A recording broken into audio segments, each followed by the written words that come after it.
Welcome back to the program. Break کے بعد ہم بات کریں گے. حاجی غلام علی صاحب ہمیں جوائن کر چکے ہیں, سابق گورنر کے پی کے, جمعیت علماء اسلام فے کے رہنما. اور حاجی صاحب سے ہم نے یہی بات کرنی ہے کہ گرینڈ الائنس کے حوالے سے جو بڑی باتیں ہو رہی تھی, اب پاکستان تحریک انصاف پر کیوں اعتماد نہیں ہے, یا کیوں یہ خبریں سامنے آ رہی ہیں کہ اب وہ ہمارے الائنس کا حصہ نہیں ہے. السلام علیکم حاجی غلام علی صاحب.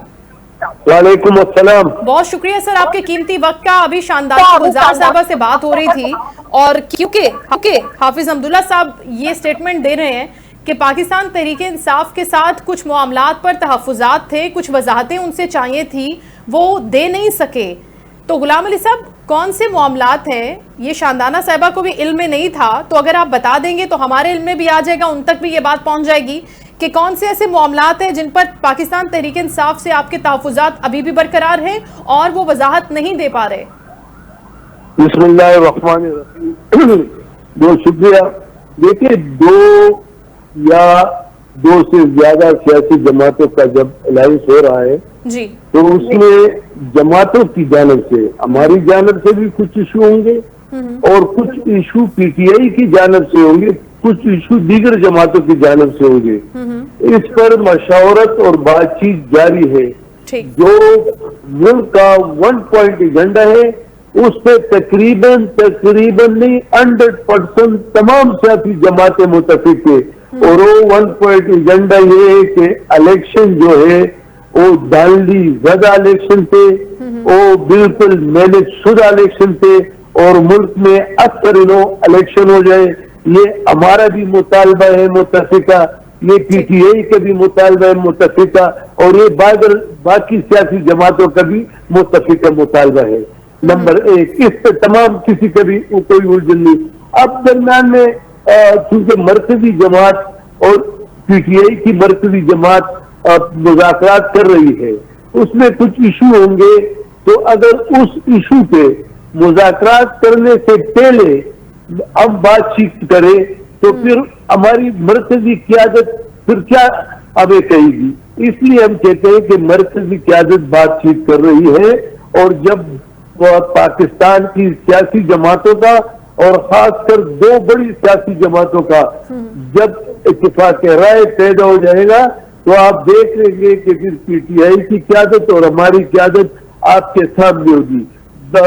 ابھی قبل از وقت اس پر بات کرنا میرے خیال میں مجھے بھی اور کسی کو بھی زیب نہیں دیتا. ہم کہتے ہیں کہ ملک میں جمہوری عمل پائیدار ہو, مضبوط ہو. ہم ریاست کے ساتھ ہیں, ہم اداروں کے ساتھ ہیں, لیکن ریاست اور اداروں کو بھی جو ہے وہ اسمبلی کی مضبوطی, جمہور کا فیصلہ, غیر جانبدارانہ الیکشن, یہ ملک کی ترقی کا پہلا زینہ ہے, اور اس پر تمام سیاسی جماعتیں متفق ہیں. لیکن ایک سوال یہ بھی ہے نا جی یو آئی فے سے حاجی صاحب, کہ کس طرح حکومت کے ساتھ بیک وقت اپوزیشن کے ساتھ مختلف مواقع پر ایشو ٹو ایشو پالیٹکس اگر کرنی ہے ود ان دی پارلیمنٹ, تو سڑکوں پر کیسے ہو سکتے ہیں؟ پھر آپ ایک جگہ پر آپ ہو سکتے ہیں ایک وقت میں. دیکھیں, ہم جمعیت علماء اسلام جو ہے نا وہ ملک میں آئین کے امبریلے کے نیچے سیاست کرتی ہے. آپ سب کو علم ہے کہ 2018 میں جمعیت علماء اسلام کا فیصلہ تھا کہ اسمبلیوں کو نہیں جانا چاہیے اور ہمیں ریزائن کرنا چاہیے, لیکن جب اکثریت نے فیصلہ کیا کہ جانا چاہیے تو ہم نے اکثریت کا فیصلہ مانا. اب ہم حکومت میں نہیں ہیں. آج بھی ہمارا بیان, آج بھی عبداللہ صاحب کا بیان, آج بھی مولانا فضل الرحمان کا بیان کہ ہم اپوزیشن کا حصہ ہے. حکومت نے بہت زیادہ کوشش کی ہے, ہر قسم کی آفر کی ہے, لیکن ہم نے کہا کہ اس ملک کا واحد علاج اکثر نو الیکشن ہے, اور الیکشن جب ہوگا اور جمہور کو حق دیا جائے گا, جس پارٹی کو بھی قوم منتخب کرتی ہے ہمیں اس پارٹی کو سربلند کرنا چاہیے, تاکہ یہ ملک سے عدم استحکام, तो हाजी साहब, जो ऑफर्स की बात आप कर रहे हैं कि हुकूमत ने ऑफर्स के मुख्तलिफ मौक़ों पर कौन कौन सी ऑफर की आपने, पार्लियामेंट में काबीना में बैठने के हवाले से, शमूलियत के हवाले से, या फिर मैंडेट के हवाले से खैबर पख्तूनख्वा में क्या ऑफर्स हुई हैं जो आपने नहीं ली अभी तक? देखिए, हमने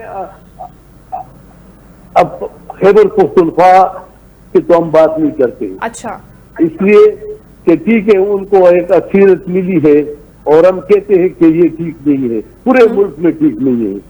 पीटीआई के हमारे मोहतरम भाइयों का ख्याल है कि नहीं, बाकी सूबों में डाल दी हुई है। ये भी हमारा और इनका एक पॉइंट पर तजाद है, ऐसा नहीं है। इसलिए हम कहते हैं कि हम हुकूमत के साथ नहीं, और हुकूमत जो है इस वक्त पाकिस्तान की तारीख में पहली बार है कि अक़लियत हुकूमत कर रही है। आज आप बिलावल भुट्टो जरदारी साहब का बयान नशर कराएं, वो क्या कहते हैं कि हम हुकूमत के साथ नहीं है, हम कानून साजी में। ये ब्लैक मेलिंग की हुकूमत है, और अगर दुनिया की तारीख देख लें, पढ़ लें, तो इस तरह बहुत सारे मुल्क आपको मिलेंगे कि उसमें जब इस तरह के हालात थे तो उन्होंने खुद असम्बली तोड़ी है। आज अब अकली की हुकूमत है। शहबाज शरीफ साहब अगर पीटीआई, ये पाकिस्तान पीपल्स पार्टी उनके साथ नहीं है, तो वो अकली की हुकूमत है। और आज भी वो कहती है कि हम किसी शर्त पे इनके साथ होंगे, किसी इशू पे नहीं होंगे। तो ये ब्लैक मेलिंग की हुकूमत है। इस हुकूमत में अवाम के बजाय अफराद को राजी करने को तरजीह दी जाती है, और जब अफराद को राजी करोगे तो मौलाना साहब चाहते हैं इसी तरह से, जिस तरह से आपने हालात बयान किए हुए हैं हाजी साहब, तो मौलाना साहब चाहते हैं कि ये हुकूमत इसी तरह से चलती रहे? तो मौलाना साहब इंशाल्लाह कोशिश कर रहे हैं। हमारी पीटीआई से जो बातचीत हो रही है वो भी एक अच्छे नताइज देगी। अच्छा। लेकिन जो इशू इनकी तरफ से, इनकी क़यादत बाहर गई थी, असद कैसर साहब मेरा ख्याल कल आएंगे। बाकी ये हाई लेवल पर ये मुज़ाकरात हो रहे हैं, और उसमें हम इनके अपने जमातों के कायदीन के पाबंद हैं, और ये भी पाबंद होंगे। दूसरा, इसमें ज्यादा मुश्किल ये भी है कि पीटीआई में हर एक बयानात देते हैं, जिससे मीडिया के मोहतरम हज़रात उस इशू को लेकर बातचीत कर रहे हैं। हाजी गुलाम अली साहब, उनको तो मना किया जा सकता है, उनको तो रोका जा सकता है। ये तो कोई बहुत बड़ा मैटर नहीं है कि भाई आप खामोश हो जाएं, खामोशी से इत्तेहाद बनाएं, एक बंदा जो है वो सिलेक्ट किया जाए मीडिया पर बयानात देने के लिए, और बाकी जो बेतुकी बातें हैं वो कोई भी ना करे। ये तो मुश्किल टास्क नहीं है ना सर?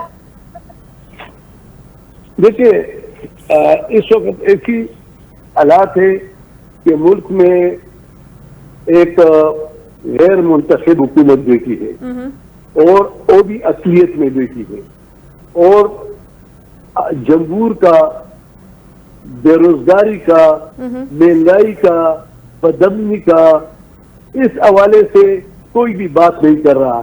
इसलिए हम कहते हैं कि तरजीह हमारी और पीटीआई और दीगर जमातों की यह है कि मुल्क में अक्सर इलेक्शन हो जाए और कौम के मुंतखब लोगों को हुकूमत दी जाए।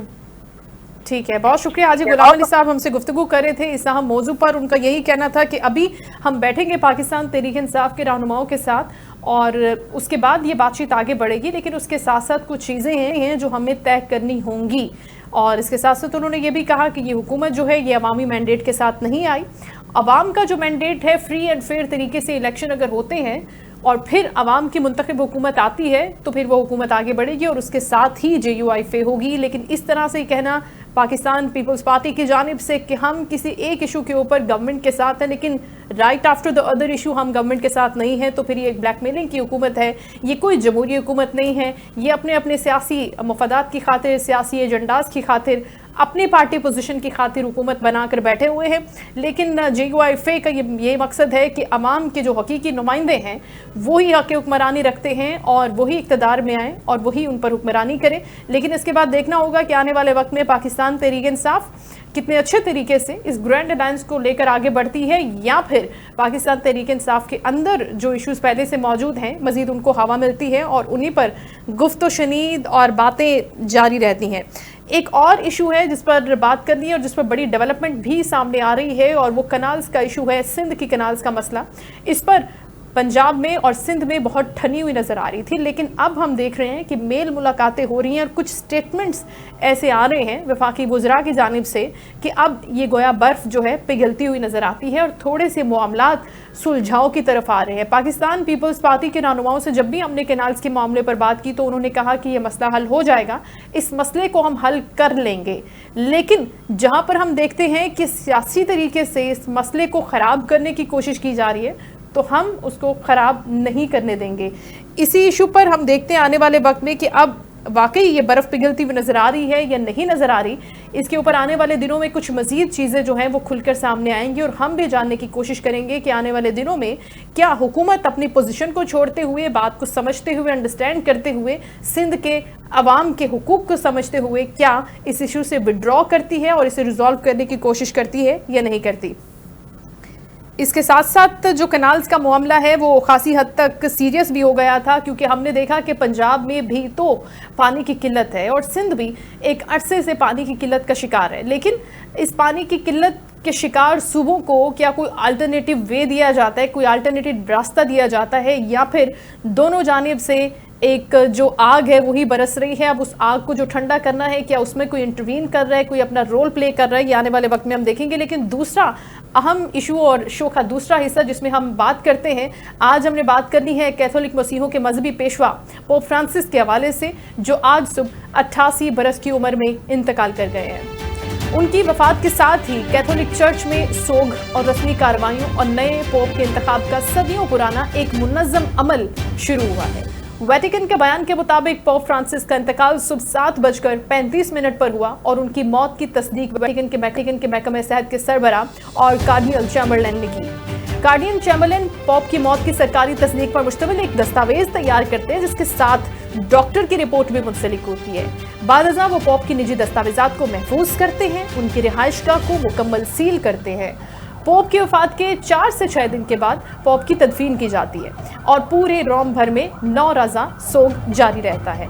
ताबूत बंद करने से कबल पोप के चेहरे को सफ़ेद रेशमी कपड़े से ढांप दिया जाता है और साथ ही एक थैली रखी जाती है जिसमें उनके दौरे पापायत में बनाए गए सिक्के और एक रोटोगोग पोप की जिंदगी और पापायत की मुख्तसर सी तहरीर मौजूद होती है। पोप फ्रांसिस ने वसीयत की थी कि उन्हें सेंट पैट्रिस बेलिस्का की बजाय रोम के अंदर बेलिस्का ऑफ सेंट मैरी मेजर में दफन किया जाएगा, जो उनके लिए एक खास रूहानी अहमियत रखता है। पोप की वफात के 15 से 20 दिन के अंदर कॉलेज ऑफ कार्डिनल्स के डीन 91 साला डैनियल जियोवानी बैटिस्टा ने दुनिया भर से कार्डिनल्स के वेटिकन में तलब करना है और सिर्फ वो कार्डिनल्स जिनकी उम्र 80 साल से कम है वो ही पोप के इंतखाब में वोट देने के अहल हो सकते हैं। ये इंतखाब सिस्टीन चैपल में होता है जहां हर कार्डिनल इंतखाब के अमल को खुफिया रखने का हल्फ भी उठाता है और फिर एक खुफिया बैलेट के जरिए वोट का अमल शुरू होता है। पोप के इंतखाब के लिए 2/3 अक्सरियत होने के बाद वोटिंग जारी रहती है और हर वोट के बाद बैलेट पेपर को एक खास केमिकल के साथ जला दिया जाता है जिससे स्याह या सफेद धुआं निकलता है जो सेंट पैट्रिक स्क्वायर से देखा जा सकता है।